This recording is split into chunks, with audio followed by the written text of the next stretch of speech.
On a crisp autumn morning in the remote woods of Maine, a quiet teenager, 13-year-old Stefanie Damron, walked away from her family's remote home, a familiar escape into the thick Maine wilderness that had always ended with her return. But this time, Stefanie never came back. A day later, she was reported missing, launching an investigation that would pull in local authorities and the FBI, ignite a fierce online debate, and expose the complexities of a family living off the grid. 1 year later, despite extensive searches and a $15,000 reward, there are still no answers, only questions.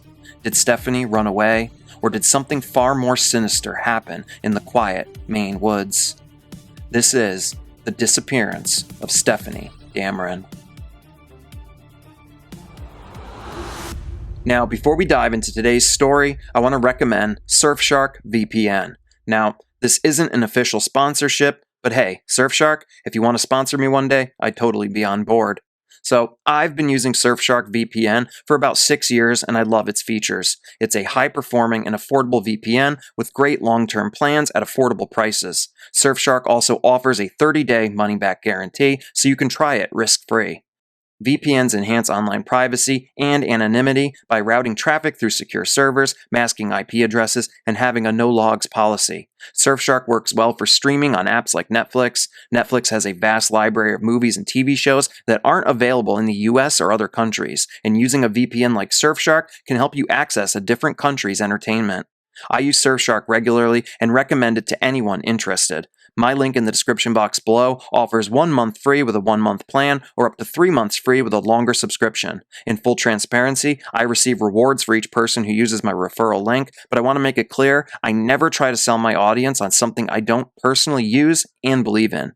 For me, Surfshark makes sense, and I've been using it for years now. So if it can help any of you, well, that's a win-win in my book. Now, without further ado, let's get back to today's story. Stefanie Erlene Jen Damron was born on October 6, 2010 in Beckley, West Virginia. She stands at 5 feet tall, weighs 130 pounds, and has green eyes and shoulder-length brown hair. Growing up, Stefanie and her family resided in various locations, including West Virginia, Illinois, and rural Texas, before settling in New Sweden, Maine in 2020. New Sweden, a small, rural town nestled in Aroostook County, Maine, boasts a rich Swedish heritage and a remote setting.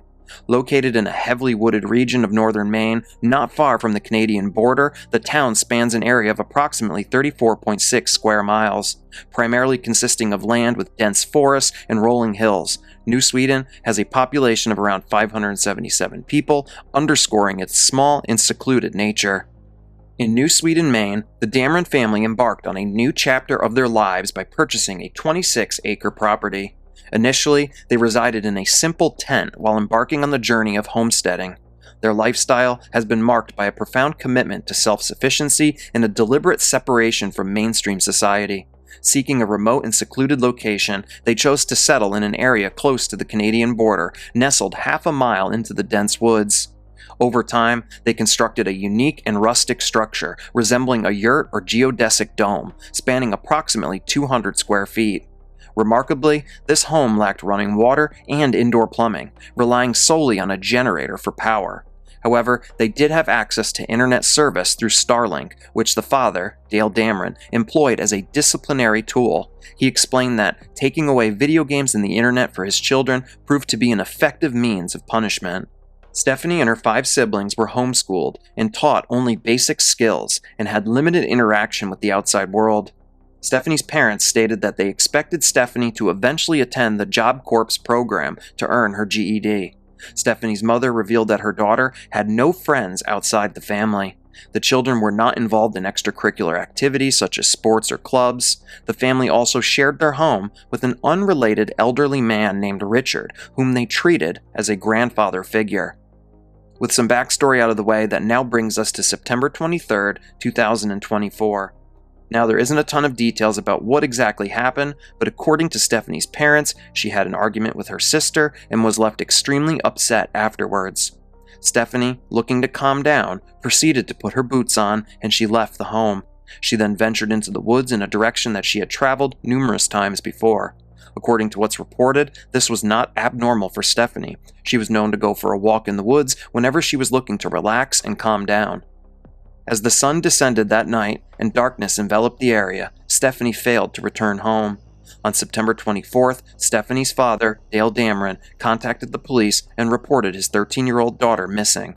The investigation commenced promptly.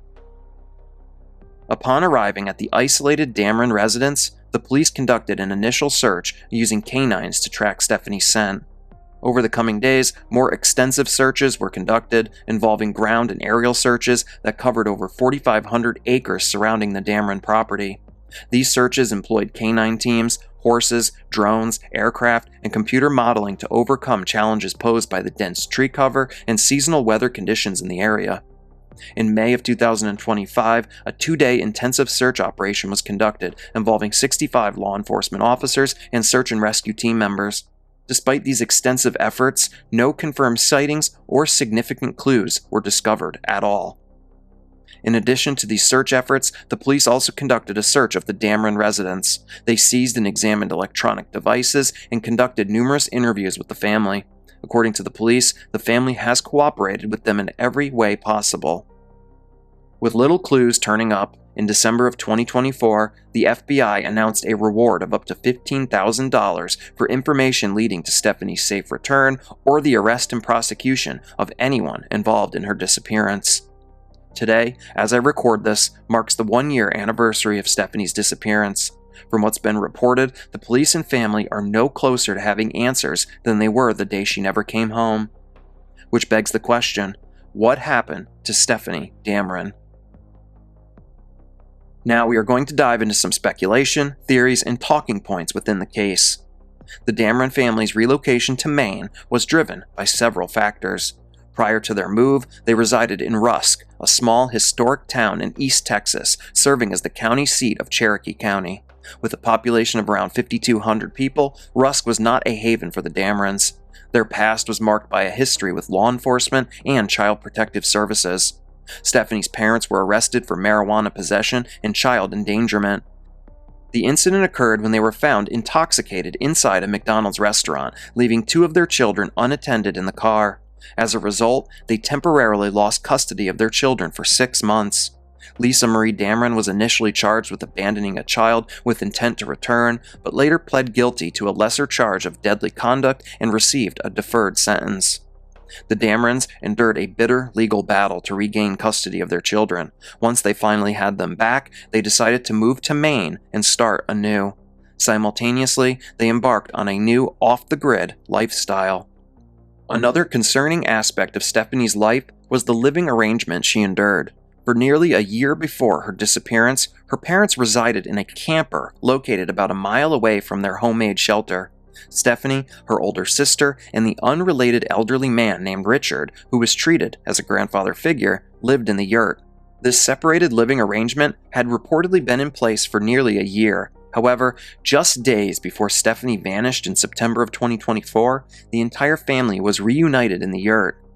Now, these details have sparked numerous speculations on the internet about Stefanie's disappearance. A common thread among online speculators is that Stefanie's parents, Dale and Lisa Damron, are concealing more information than they have disclosed to authorities. This suspicion stems from the family's delayed reporting of Stefanie's disappearance and perceived inconsistencies within their stories. Many people online scrutinize the family's off-the-grid lifestyle, which some perceive as isolating and neglectful. This is further compounded by the family's confirmed history with Child Protective Services in Texas, where the children were removed from their home for 6 months after the parents' arrest. Online detectives have pointed to specific social media posts and actions by the parents as suspicious, such as the father's profile picture of him aiming a gun at the camera, or the mother's alleged reluctance to engage with the public. One Facebook post accused the mother of changing her story multiple times and noted her absence from a podcast she was scheduled to appear on. The family's neighbor was also once the subject of a bizarre and unfounded rumor that he had fed Stefanie to his pigs. He has since spoken out to deny the claim, which he deemed a distraction from the case. Some speculate that Stefanie, having limited interaction with the outside world, may have simply run away. She had a habit of walking into the woods after arguments, though she would always return. Other theories suggest that Stefanie might have been communicating with someone online. Stefanie's father, Dale Damron, has publicly expressed his belief that Stefanie might have been catfished by someone on the internet. He mentioned that Stefanie might have used a family member's flip phone to access dating sites. In response, the FBI and Maine State's Police Computer Crimes Unit investigated the family's electronic devices to search for any clues related to Stefanie's online contacts and communications. According to the police, Stefanie did not have her own cell phone, but she did have access to this flip phone. As of today, no information has been released to the public about these electronic devices. If the police did in fact find anything, they are keeping it in-house for the time being. With all these things being speculated, I would like to turn to what I think is the most logical of answers. The remote location of the property, the thick wilderness surrounding the area. It could be that Stefanie got lost or injured in the woods. She was only 13, and no matter how familiar she was with the area, even experienced hikers can get lost in terrain they have traveled before. So could a young, ill-prepared 13-year-old who was emotional at the time wander into the woods and get lost? I would say 100%. She may have got lost and continued on in the wrong direction and ended up far from home. Or she could have gotten injured somewhere, found shelter, and just simply hasn't been found to this point. I think if we are considering the most logical of answers, following Occam's razor, this would be the answer. On the other hand, could foul play be the answer? Some point to the 12 or so hour delay in reporting Stefanie missing as a red flag. Could the grandfather figure have done something to her? Could her own father have done something to her? I think in the end, you can't rule anything out. But this video is not being made to point fingers at Stefanie's parents or their way of life. Many will disagree with their isolated, off-the-grid way of living. Many will disagree with them homeschooling and not allowing their children to experience the world or have any social access to friends. In some ways, I can understand what they're trying to do in theory. I would honestly love to disconnect my kids from the social media, electronic-driven world we live in now. I can understand the appeal of living off the grid and enjoying nature and the world we live in its most beautiful and simplistic form. Now, this brings us to today. It has now been a full year since Stefanie disappeared. Was she catfished and kidnapped? Did she get lost or injured and succumb to the Maine wilderness? Is there something more nefarious going on? We don't have the answers yet, but if you or anyone you know has any information in regards to Stefanie's disappearance, then please reach out to the FBI toll-free tip line at 1-800-CALL-FBI. That's 1-800-225-5324. If you don't have any information on this case, then please help in the next best way. Share my video, leave a comment below, or share any video or article you can about Stefanie's disappearance. I hope this video can help drive some extra attention towards Stefanie's disappearance. It seems like the public at large has mostly forgotten this case, and you can help bring it back into the public spotlight. In closing, I want to send my deepest sympathies to the Damron family. I truly hope that Stefanie can be found and brought home one day in the very near future. Thank you all for tuning in to another episode. If you enjoy the content, please hit the like and subscribe button. It helps the channel continue to grow. Also, you can check the description box below, find the link to my merch store, my social media links, as well as a link for my membership tier for the channel. For only $2.99 a month, you can help support the channel further, and you get some cool perks to go with it. One of those perks is having your name listed here in the end of each of my videos, so a big thank you goes out to all my Cellar Dweller members. If you'd like to submit a story recommendation, please do so using the email linked in the description box below. As always, I do all the research, writing, recording, and editing for the channel myself, so anything that you do to help support the channel is greatly appreciated. And until next time, I will see you all again as we head back into the cellar.